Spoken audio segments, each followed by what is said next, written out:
Good morning and welcome to February's edition of the Scholar Warrior video newsletter. I'm just hanging out after doing my first total health course yesterday. That was, to be honest, I think it was the best course I've ever taught yet, and thoroughly enjoyed that. So I took a few days off to hang out with my best friend and colleague Mike over in London. Michael, should I say? Yes. And we're just... I know. This used to be my best friend Michael, who doesn't know how to play fair. But he's such a rubbish shot, the worst thing I can do is try and move.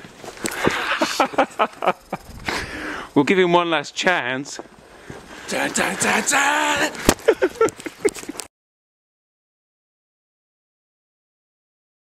I'm about to be hit by my ex-best friend Marcus by a snowball. Here we go. 1, 2, 3. 3, 2, 1. Be the target. Oh yeah! You sound much better. Focus on the nose. Focus on the nose because my shouting tree. I can't, it's my camera. Come on, you're a much better shot. Be the target. Okay, be the target. Oh. That's 3 out of 3. He's very good. You should practice this more often. Okay, Marcus was asking me the difference between a good relationship and a great relationship. My answer to that question is, a good relationship is based on compromise. A great relationship has very little. Good morning, thanks for joining me on Louie's early morning walk. One of the many benefits of going out on Louie's morning walk, apart from the fact that he's still pulling, you see how much he's grown as well. I think we must be planting him at night, he's growing very quickly. It's just lovely being in all this nature, it's absolutely breathtaking. And one of the benefits of that, come on, don't pull so much on me. One of the benefits of that is that often, without even thinking about it, preferably without thinking about it, I have realizations that just come into my mind effortlessly. And I've been thinking a lot about some feedback I got from one of my students saying that, you know, is it really true that 15 minutes is all it takes to develop health, vitality, longevity, mental clarity, spiritual cultivation? And I know it's true, but it was just a case of trying to explain in a way that's clear as to why that is the case. And then I realised, it just came to me simply, if we look at 15 minutes a day to health and vitality from the Western medicine viewpoint, then yes, you know, it doesn't really stack up, it can seem quite illogical. And that's where the error is, because Qigong is based on traditional Chinese medicine, TCM. And from that model, as you know, so just a quick reminder, everything is Qi. And let me just, I'll step back because there's one thing before that. There is only one illness in TCM, and that illness is yin-yang disharmony, which is caused through blockages to the harmonious flow of energy through the meridians, or the energy channels of your body. And everything's Qi. You're Qi, I'm Qi, we're surrounded by Qi, we're swimming through Qi. So if we do Qigong, then we can easily and effortlessly promote health, well-being, by removing the blockages to the harmonious flow of energy through the meridians, and therefore we create yin-yang harmony and overcome the only illness that there is.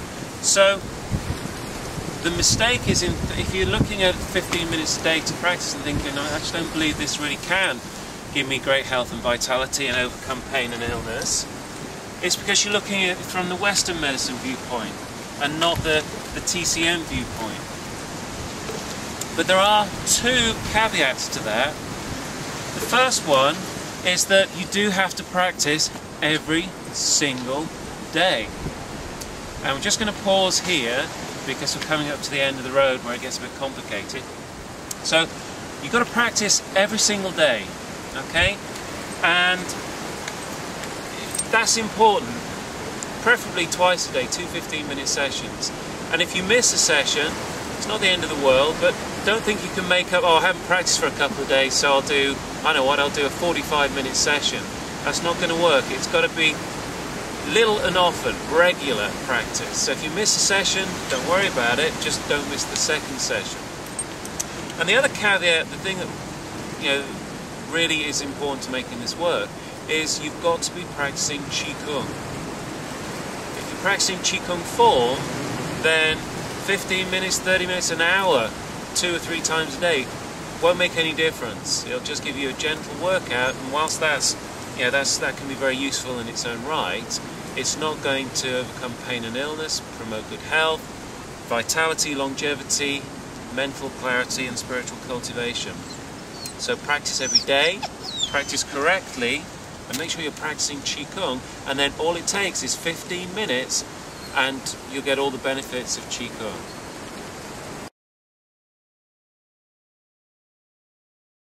Okay, one of the biggest things I've noticed that makes the difference between students that succeed with Shaolin Qigong and those that don't, and it's really simple, is some people continue their practice and some people don't. And I guess it's the difference between making it a habit and it not being a habit. So what I thought I'd do, because it's very easy when you've had a habit for a long time just to forget how difficult it is to create that habit. So I thought for the last 28 days, well, it's been longer now, but I've been getting up at 6:20 in the morning and going into my office, doing my practice, and then getting on with my day. So what I thought I'd do is I thought I'd track, as you can see here, the amount of effort it took on each of the days. And I'll just quickly talk you through this graph. I got some new software that I'm trying out, so it's the first time I've used it. It allows me to record what's on the screen and what I'm doing, and at the same time to record my voice. So with a bit of luck I can get this to work.